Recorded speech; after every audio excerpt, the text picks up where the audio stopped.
नमस्कार मित्रांनो, आज आपण आलो आहोत आळंदी येथील संत गजानन महाराज मंदिरामध्ये. चला तर मग महाराजांचं दर्शन घेऊया. तुम्ही बघू शकता किती सुंदर असं मंदिर आहे. वातावरण स्वच्छ, निर्मळ, सुंदर आहे. सगळीकडे लाईटिंग अगदी छान आहे. संध्याकाळच्या वेळेला मन प्रसन्न करणारं वातावरण आहे. सिटीमध्ये असूनही एवढं शांत निसर्गरम्य वातावरण आपल्याला इथे अनुभवायला मिळतं. बघू शकता किती सुंदर आहे. महाराजांचं दर्शन घेऊन, महाराजांची प्रतिमा पाहून, महाराजांच्या प्रतिमेला वंदन करून मन अगदी भारावून गेलं.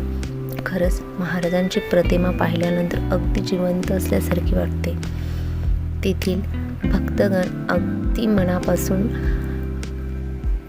संतांची सेवा करताना पाहून खूप छान